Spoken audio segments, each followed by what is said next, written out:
পুরনো চাকরিতে ফিরতে চাইলে তাদের নিয়ে বড়সড় পদক্ষেপ। যারা আবেদন করেছেন তারা যোগ্য না অযোগ্য জানাতে হবে ডিআইদের। 3 দিনের মধ্যে রিপোর্ট পাঠাতে হবে শিক্ষা দপ্তরের কাছে। এখনো পর্যন্ত 15,000-এর বেশি আবেদন জমা পড়েছে শিক্ষা দপ্তরে।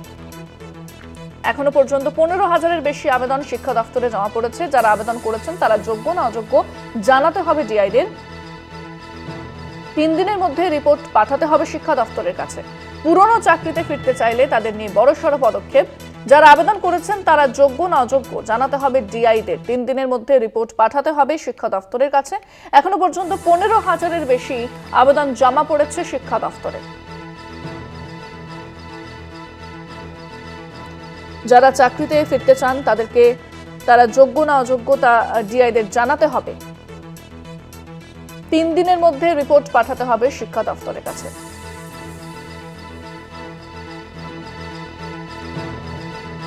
ফোনে রয়েছেন প্রতিনিধি শুভঙ্কর মণ্ডল। শুভঙ্কর, ঠিক কি জানা যাচ্ছে? দেখো, তোমায় জানিয়ে রাখি, জবে থেকে সুপ্রিম কোর্টের তরফ থেকে বলা হয়েছিল যে যারা নতুন করে আবেদন করছেন তাদের জন্য তো আলাদা তারা আবেদন করতে পারবেন, কিন্তু যারা পুরনো চাকরিতে ফিরতে চান তাদের জন্য বলা হয়েছিল তাদের আবেদন করতে, এবং সেই আবেদন কিন্তু ইতিমধ্যে প্রায় 15,000 ছাড়িয়েছে এবং শিক্ষা দপ্তরের তরফ থেকে তথা সরকারের তরফ থেকে বড়সড় পদক্ষেপ করা হয়েছে তাদের জন্য। তারা এবার যোগ্য না অযোগ্য সেই রিপোর্ট কিন্তু চাওয়া হয়েছে এবং 3 দিনের মধ্যে এই রিপোর্ট চাওয়া হয়েছে। যারা ডিআইদের কাছে এই রিপোর্ট চাওয়া হয়েছে সেই রিপোর্ট কিন্তু পাঠাতে হবে শিক্ষা দপ্তরের কাছে।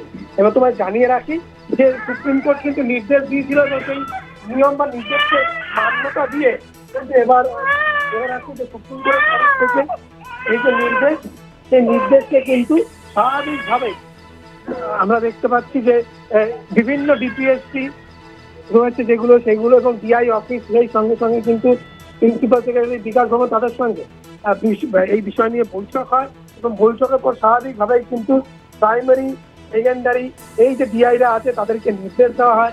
নির্দেশের পাশাপাশি ফরম্যাটও পাঠানো হয়েছে এবং আগামী 3 দিনের মধ্যে কিন্তু এই যে বিষয় এই যে রিপোর্ট চাওয়া হয়েছে, যারা আবেদন করেছেন মূলত যে 15,000 আবেদনকারী তারা যোগ্য না অযোগ্য সেটি খতিয়ে দেখতে বলা হয়েছে এবং স্বাভাবিকভাবেই কিন্তু এই যে এরা কোন স্কুলে চাকরি করতো, তাদের ঠিকানা কি, এই যাবতীয়টাই তথ্য সেই সঙ্গে সঙ্গে সংশ্লিষ্ট চাকরি প্রার্থীর অ্যাপ্রুভাল হয়েছিল কিনা এবং ঠিক সে মতো স্যালারি তারা পাচ্ছেন কিনা, ট্রান্সফার নিয়ে অন্য কোথাও গিয়েছিলেন কিনা, এই যাবতীয় তথ্য কিন্তু তাদের কাছে তলব করা হয়েছে এবং জেলা ডিআই মারফত 3 দিনের মধ্যে এই রিপোর্ট কিন্তু তলব করা হয়েছে। কেননা এরা প্রত্যেকেই পুরনো চাকরিতে যারা যেখানে ছিলেন সেই সব জায়গায় কিন্তু তারা ফিরতে চাইছেন এবং সেই মর্মেই কিন্তু তারা আবেদন করেছে, যেটি প্রায় 15,000-এর মতো অ্যাপ্লিকেশন ইতিমধ্যে কিন্তু জমা পড়েছে।